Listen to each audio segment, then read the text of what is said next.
Laura, fala um pouquinho dessas metas, assim, como é que, gente, mas, por exemplo, redução de emissão, então, reduz em 20%, como é que, na parte de equidade, diversidade, equidade e inclusão, fala um pouco dessas metas, o que que elas consistem, como se acompanha, como é que elas se integram a um plano de negócio, uma cultura de empresa? Essas metas, elas são importantes ser definidas a médio e longo prazo, né? Porque resultados ESG a curto prazo, eles tendem a ser só um pulo para o médio e longo. Então, é definir 2030, 2035, o que que é viável? O que que hoje eu gostaria de melhorar a nível de toda essa cadeia de stakeholders?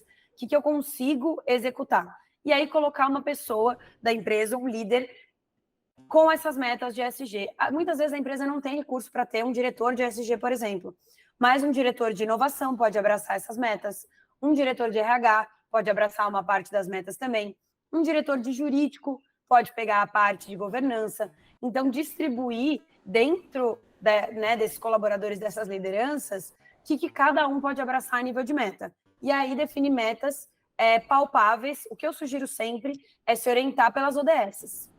A ONU criou ODS, né, compromissos, para que as empresas tivessem uma referência do que é sustentabilidade, né, meio ambiente, e do que é a parte social. Então, eu como empresa, eu quero ser o embaixador da igualdade de gênero, então eu pego essa ODS e dentro dessa ODS eu crio as minhas metas para chegar à igualdade de gênero dentro da empresa. Então, trazendo um exemplo prático, digamos que eu adotei essa ODS de igualdade. O que eu vou fazer aqui dentro? Primeiro ponto, meus salários, eles estão iguais para homens e mulheres?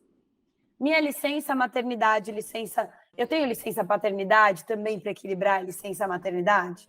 O que eu faço para que as mulheres cheguem a posições de liderança? Qual que é a minha meta para que as mulheres cheguem a C-levels e, quem sabe, a CEO nessa empresa?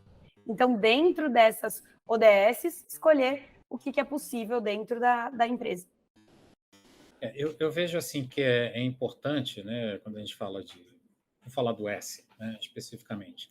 A gente está falando de uma certa forma do modo de ser da empresa também, né, porque a gente está envolvendo aí pessoas, né, a forma de pensar, né, e a gente percebe diferenças, né, entre as equipes, diferenças e interpretações, né, a respeito de como se relaciona, né? Existe a necessidade, na tua opinião, de uma discussão forte a respeito disso, né? Claro, quando a gente vê a discussão da meta, é onde se quer chegar, né? Mas a gente percebe que algumas empresas ainda estão no estágio que a própria ideia do que tratar na parte do social ainda não está tão clara. Como é que você vê isso?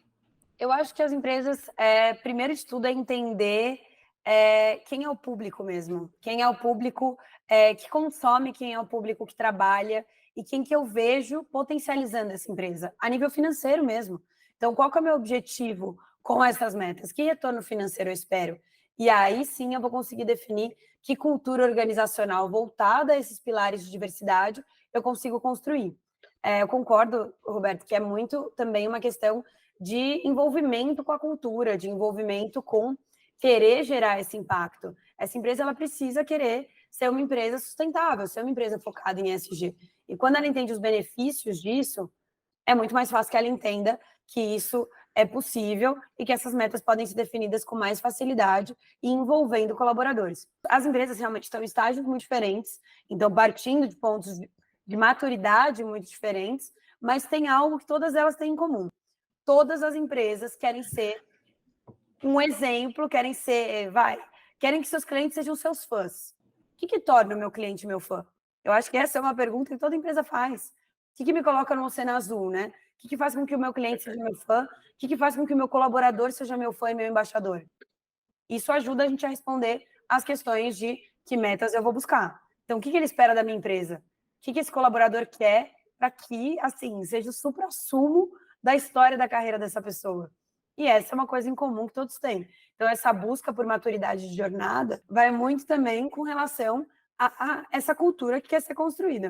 Um ponto importante na sua fala, que assim, algumas vezes o gestor deste tema, ele pode acumular outras funções dentro da organização, né? Isso é até muito comum.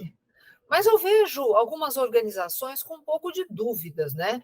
tem uma tendência, de repente, olha, eu vou dar essa responsabilidade para o gestor de RH, talvez porque eu acho que o ESG eu vou puxar mais para o social.